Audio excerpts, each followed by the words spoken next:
Bismillahirrahmanirrahim. Assalamualaikum warahmatullahi wabarakatuh.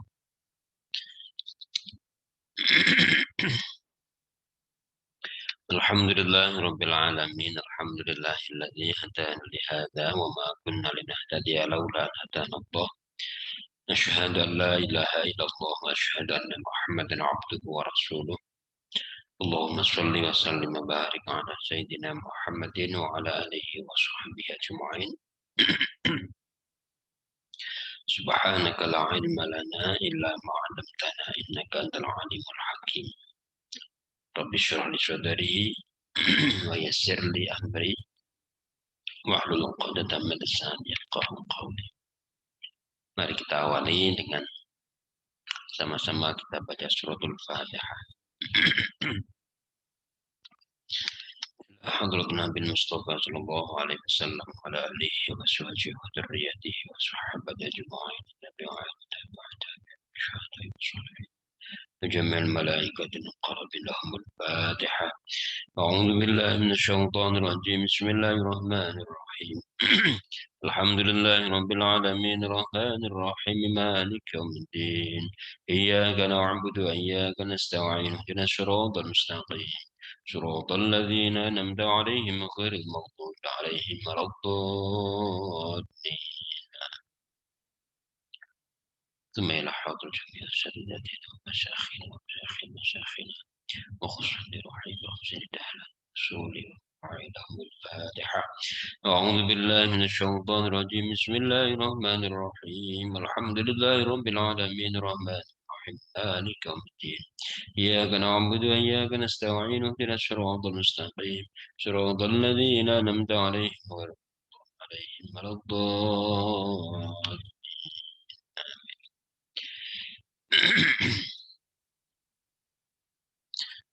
أعوذ بالله من الشيطان الرجيم. بسم الله الرحمن الرحيم.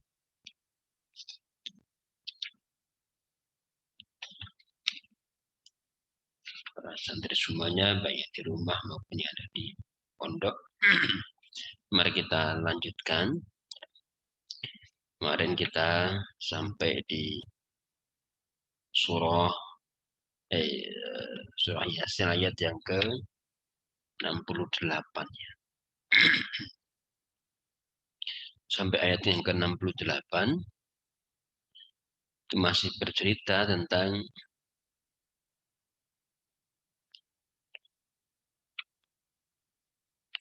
kondisi neraka. Kondisi neraka dan kondisi orang-orang kafir yang akhirnya dimasukkan ke dalam jahannam. Islauhal yauma bima kuntum takfurun. Ya, masuklah kamu ke jahannam itu karena kekafiranmu itu. Hadhihi jahannamul lati kuntum tu'adun islauhal yauma bima kuntum takfurun. Pada saat itu semua tangan yang biasa bisa bicara terkunci. Kemudian tinggal tangan dan kaki kita, ya, mulut yang biasanya bicara terkunci, tetapi tinggal tangan dan kaki yang bersaksi. Al-yawma nakhtimu ala afwahihim wa tukallimuna aydihim. Tangan yang berbicara. Kemudian kaki yang menjadi saksi.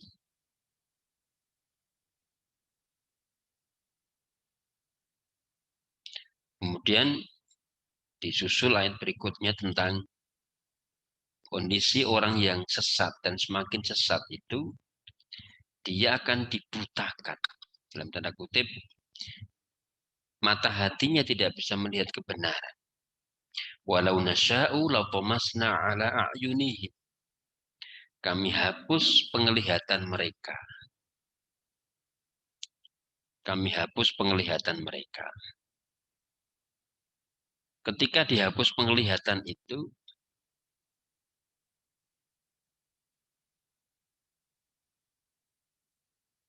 tidak bisa melihat dengan benar. Karena akhirnya walau nasya'u latamasna ala ayunihim Fastabaqus syirata. Mereka berlomba untuk menempuh jalan kekafiran itu. Tetapi dia tidak akan semakin tidak bisa menemukan kebenaran. Jadi fastabaqus syirata fa anna yubsirun. Bagaimana mereka bisa menempuh jalan itu padahal mereka buta. Kemudian diteruskan lagi ayat, walau nasya'u lamasakhnahum 'ala makanatihim famastata'u mudiyya wa la yarji'un.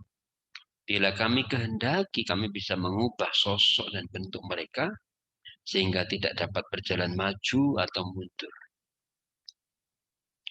Ini juga gambaran dari orang-orang kafir yang semakin tidak bisa berdaya.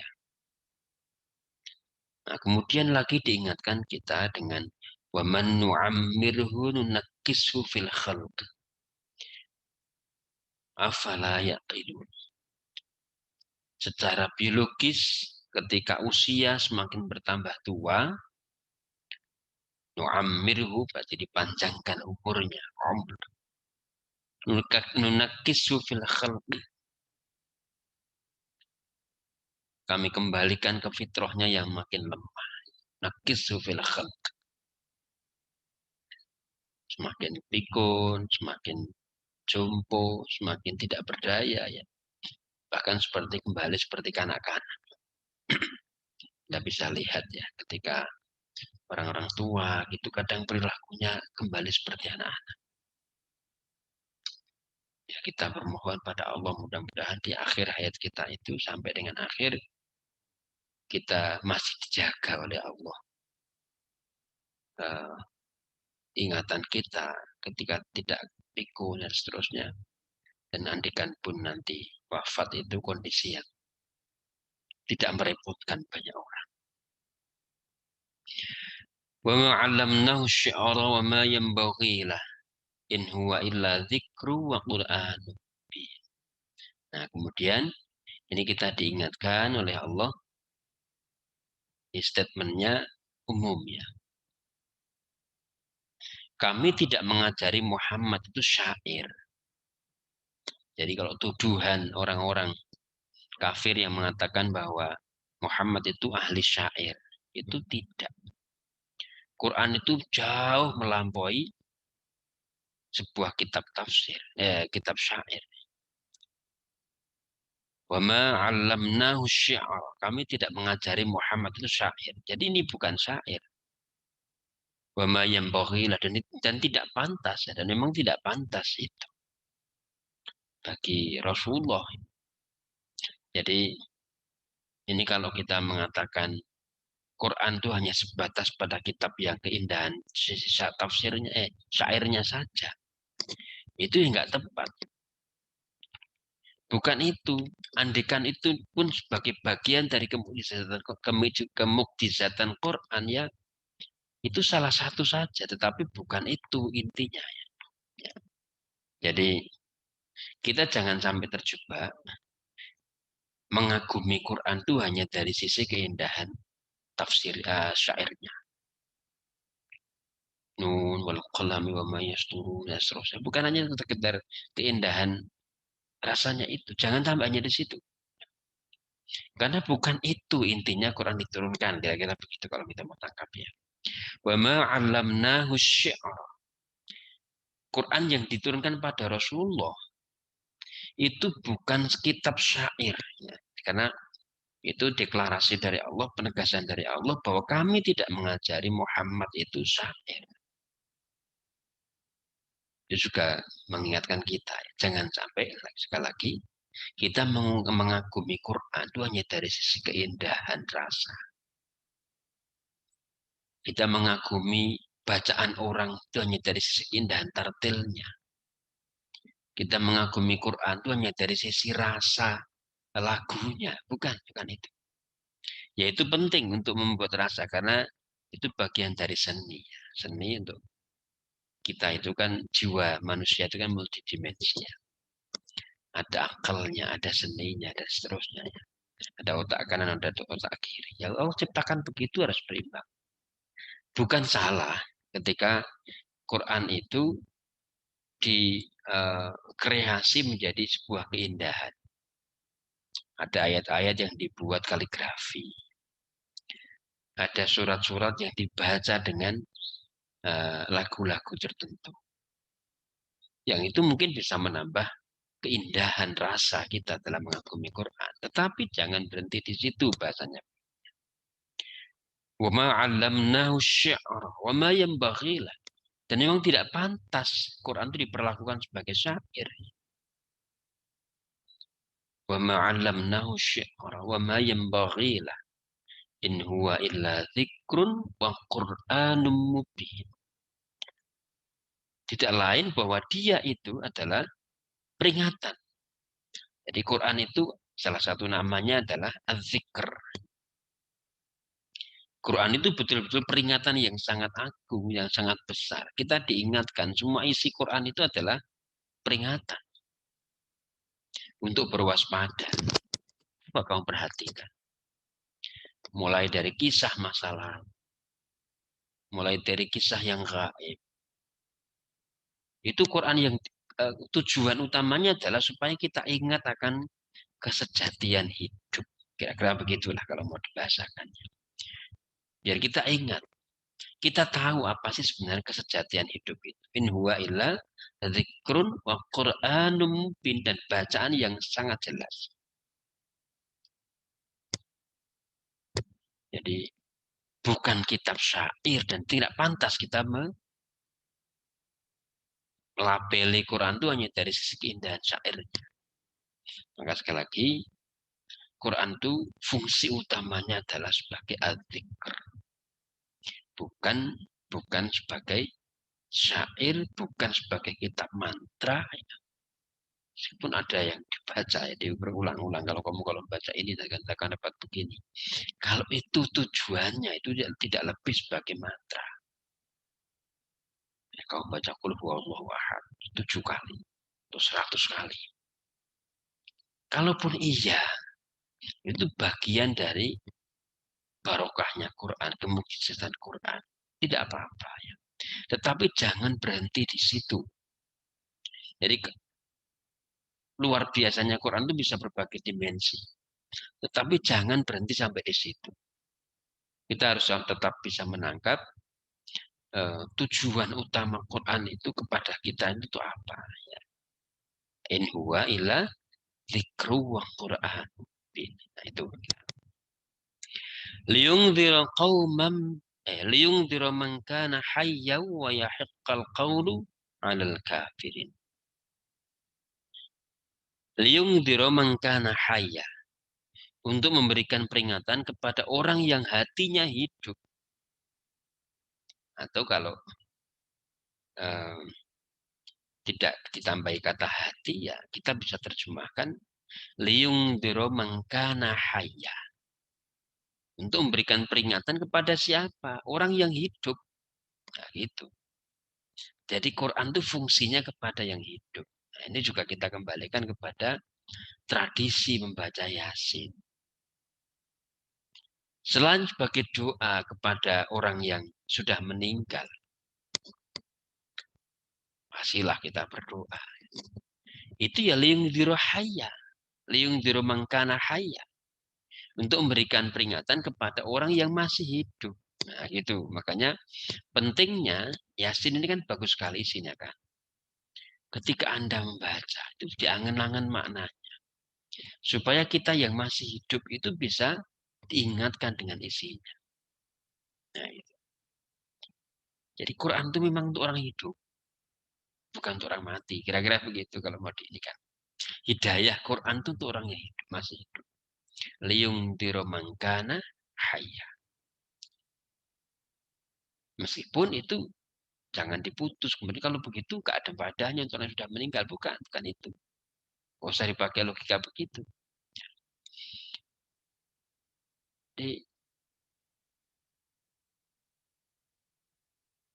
bahwa Quran Yasin ini sebagai bagian dari wasilah kita taqarrub ila Allah, untuk kita bermohon dan mendoakan orang yang sudah meninggal, Tapi fungsi yang lebih jelas lagi di sini adalah liyungdira mangkana hayya.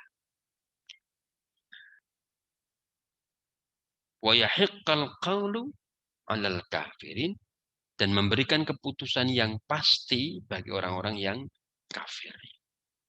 Jadi pembatas yang tegas. Dengan Quran itu kamu bisa membuat kriteria. Kriteria kekafiran, kriteria kemusliman itu kan sumbernya di Quran. Orang mutakin itu seperti apa sih? Orang yang muslim seperti apa sih? Orang yang beriman seperti apa? Yang kafir seperti apa? Itu semua indikator-indikatornya ada di Quran. Maka dengan Quran itu bisa tegas wa yahiqqal qaul 'alal kafirin. Ketegasan keputusan kita terhadap orang-orang yang kafir. Oke, kita baca penjelasan beliau di dua ayat terakhir. Dua ayat ini 69 sampai 70 mendampingi berita tentang nasib para pendusta di hari pengadilan agar menjadi peringatan yang dicamkan baik-baik bahwa Quran yang disampaikan Rasul bukan buatan manusia, apalagi karangan Muhammad sendiri. Bukan pula syair gubahan orang, tetapi peringatan Allah yang disampaikan karena kasih sayangnya kepada manusia. Quran adalah wahyu dari Allah yang terjamin kemurniannya untuk menyadarkan dan membimbing kaum yang hatinya sehat dan terbuka agar menempuh jalan hidup yang benar. Jalan yang memberi keselamatan dan kebahagiaan. Quran juga untuk memberi kepastian tempat bagi yang menjauh dan menentangnya. Wamtazul yawma ayyuhal mujrim. Wa yahiqqal qaul 'alal kafirin. Tatanan Allah dalam Quran sejalan dengan kebutuhan manusia dan serasi dengan fitrahnya. Tidak memberatkan dan tidak mengurangi kenyamanan hidup. Ini berkali-kali ditegaskan oleh Prof. Zaini. Ajaran agama itu tidak ada mengurangi kenyamanan hidup. Justru membuat hidup kita menjadi nyaman. Kita dilarang berbohong misalnya. Itu tidak mengurangi kenyamanan. Justru dengan kejujuran itu kita nyaman. Dan seterusnya lah begitu. Dengan Al-Quran manusia akan terbina utuh jasmani, akal, dan rohani. Pribadinya dan masyarakatnya. Tahu menggunakan potensi dirinya. Pandai membagi waktu, peduli kepada lingkungan. Yang kafir dan menolak tatanannya berarti menolak tatanan yang memberi kenyamanan. Ia akan selalu bertemu kesulitan dan ketidaknyamanan. Ini penjelasan dari Prof. Zaini. Berikutnya beliau kutip beberapa hadis ya. Ini beliau memberikan penjelasan ini satu per kelompok-kelompok ayat. Nah, ini dia kutipkan hadis setelah satu kelompok ini. Abu Hurairah meriwayatkan hadis sabda Rasulullah SAW. Allah berfirman, bila ada hamba yang ingin bertemu denganku, aku pun senang bertemu dengannya. Dan bila ada hamba yang tidak senang bertemu denganku, aku juga tidak senang bertemu dengannya. Jadi kalau di dunia kita dilatih bertemu dengan Allah, itu kan lewat sholat kita. Dia dilatih supaya nanti ketika bertemu dengan Allah di akhirat itu kita sudah terbiasa. Salah satu ukurannya adalah apakah kita senang ketika bertemu dengan Allah itu atau tidak. Di hadis yang berikutnya beliau tulis begini. Adi Ibnu Hatim menuturkan bahwa ketika Rasulullah SAW menjelaskan tentang dahsyatnya neraka, wajah beliau berubah menjadi sangat sedih. Diusapnya wajah beliau berkali-kali lalu bersabda, jauhilah neraka walau hanya dengan sedekah sekeping kurma. Dan kalau tidak mampu dengan wajah yang cerah. Jadi Rasulullah itu sosok yang sudah dibukakan kegaiban surga dan neraka. Apa yang diberitakan Rasulullah itu ya berdasarkan kesingkapan gaib yang Allah bukakan kepada beliau. Meskipun itu belum semuanya. Maka semua yang diinformasikan Rasulullah ditutup dengan wala ainun ra'at wala udhunun sami'at wala khabar fi qalbin bashar. Jadi apa yang kita bayangkan, jangankan kita bayangkan yang sekarang ya, yang nanti surga. Kita membayangkan satu dekade yang akan datang saja, itu sudah kadang jauh di luar dugaan kita. Masih di dunia. Dulu 10 tahun yang lalu kita tidak menduga ada situasi internet, situasi komunikasi yang sedemikian seperti ini. Yang disebut dengan era 4.0 itu. Itu mungkin 20 tahun yang akan datang, itu sudah jauh di luar dugaan kita. Kita nggak bayangkan. Apalagi nanti di neraka, ya di surga, dan seterusnya. Jadi, ketidakmampuan kita menduga, memprediksi yang akan datang, yang akan terjadi, seperti apa bayangannya itu sudah terlihat dari sekarang. Oke, saya kira itu beberapa penjelasan ya terkait dengan ayat 69 sampai 70. Mudah-mudahan menambah renungan kita ya, tentang keyakinan kita akan kebenaran Quran. Wa ma'allamnahu syi'ara wa ma yanbaghi. Ini memotivasi kita untuk mengambil Quran itu betul-betul sebagai hidayahnya, sebagai al-zikra. Hada syiratum mustaqim. Wa ni'buduni hada syiratum mustaqim. Ya, saya kira itu yang kita bahas di pagi ini. Mudah-mudahan ada faedahnya dan manfaatnya. Mari kita akhiri bersama dengan baca hamdalah dan tutup majelis. Alhamdulillahirabbil alamin. Subhanakallahumma bihamdika asyhadu an la ilaha illa anta astaghfiruka wa atubu ilaik. Assalamualaikum warahmatullahi wabarakatuh.